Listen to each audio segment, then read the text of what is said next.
हम उसका विरोध कर रहे हैं, डिलिमिटेशन का, एफसीआरए का विरोध कर रहे हैं। मैंने आपको उदाहरण दिया, एफसीआरए तो अब ला रहे हैं, जमीन कब्जा करना चाहते हैं, भूमाफिया ही लोग। इसीलिए मैंने कहा भारतीय जनता पार्टी बहुत बड़ी भूमाफिया पार्टी है और इस कानून से डरा करके, धमका करके, और फिर विदेश से पैसा आ रहा, अगर इंस्टीट्यूशन के लिए आ रहा, समाज के अच्छे काम के लिए आ रहा। बहुत सारे जो सांसद हैं उनके परिवार के बच्चों की पढ़ाई उन्हीं इंस्टीट्यूशन में हो रही होगी। सवाल पूछना लोकतंत्र की सबसे बड़ी ताकत है, और जब सवाल देश के पैसे, संस्थाओं की आज़ादी और जनता के अधिकारों से जुड़े हों तो इन सवालों का जवाब देना सरकार का दायित्व बन जाता है, सरकार की जिम्मेदारी बन जाती है। संसद के मॉनसून सत्र में इन दिनों एफसीआरए और परसीमन जैसे मुद्दों को लेकर सियासत गर्म है। समाजवादी पार्टी के मुखिया और यूपी के पूर्व मुख्यमंत्री अखिलेश यादव ने केंद्र सरकार पर तीखा हमला बोलते हुए कहा कि विपक्ष को जनता ने सवाल पूछने के लिए चुना है और सरकार को उन सवालों का जवाब देना चाहिए, सरकार को अपनी बात को रखना चाहिए।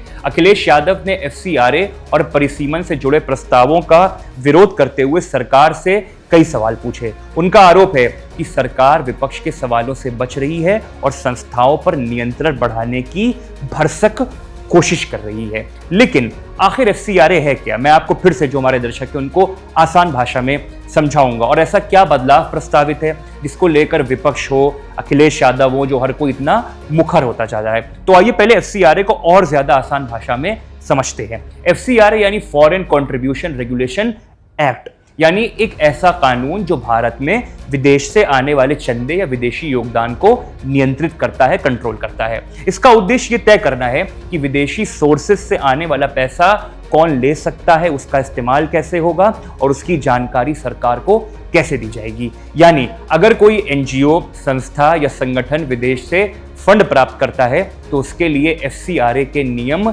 लागू होते हैं पूरी प्रतिबद्धता के साथ। अब विवाद एफसीआरए अमेंडमेंट बिल 2026 को लेकर हो रहा है। जी हाँ, ये बिल 25 मार्च 2026 यानी इसी साल लोकसभा में पेश किया गया था और फिलहाल संसद में विचाराधीन है।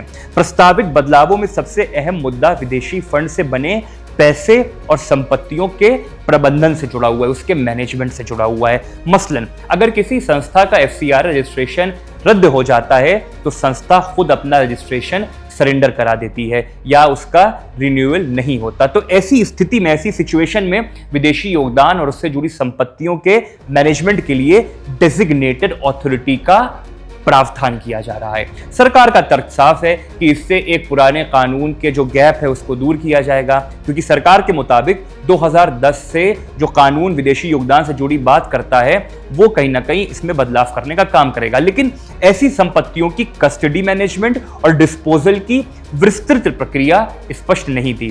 प्रस्तावित बिल इस प्रक्रिया को व्यवस्थित करने की कोशिश करता है, लेकिन विपक्ष का सवाल अब यहीं से शुरू होता है। विपक्ष जो सरकार को घेर रहा है उसका जो कारण है वो यहीं से शुरू होता है। अखिलेश यादव जो यूपी के पहले मुख्यमंत्री रह चुके हैं, उनका कहना है सरकार को पहले ये स्पष्ट करना चाहिए कि भारत से कितना पैसा बाहर गया है, विदेश गया है, और विदेशी पैसे के मामले में सरकार की वास्तविक नीति और सोच क्या है। उनका आरोप है कि एफसीआरए जैसे कानूनों का इस्तेमाल संस्थाओं और संगठनों पर दबाव बनाने के लिए किया जा सकता है। विपक्ष की चिंता है कि अगर किसी संस्था का एफसीआरए रजिस्ट्रेशन खत्म होता है तो विदेशी फंड से बनी उसकी संपत्तियों पर सरकारी नियंत्रण का दायरा कितना होगा और इसका इस्तेमाल किस तरह से किया जा सकेगा। ये भी बड़ा एक कंसर्न नजर आ रहा है। हालांकि ये महत्वपूर्ण बात समझना जरूरी है, बिल में ये भी प्रावधान है, ये भी कहा गया है कि रजिस्ट्रेशन खत्म होने के बाद संपत्तियां पहले प्रोविजनल तौर पर डेजिग्नेटेड अथॉरिटी के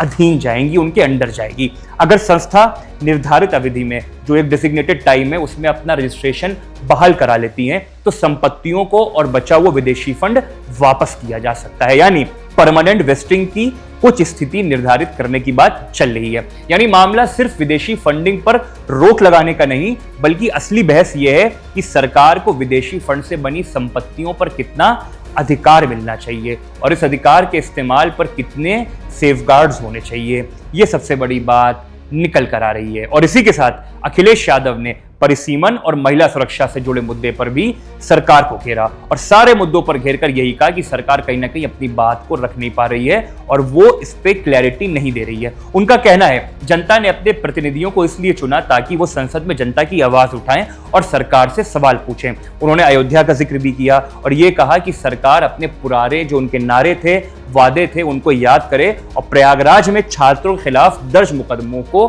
खत्म करने का काम करे। अखिलेश का दावा है कि छात्र आंदोलन के दौरान लाठीचार्ज और आंसू गैस के इस्तेमाल के बाद कई छात्र अस्पताल पहुंचे और कुछ छात्रों के खिलाफ आज भी मुकदमे चल रहे हैं। यानी कुल मिला के अखिलेश यादव ने सरकार को छात्र के मुद्दे पर और FCRA के मुद्दे पर घेरने का काम किया है, जिससे साफ होता है कि अखिलेश यादव के पूरे हमले का केंद्र सिर्फ एक बिल नहीं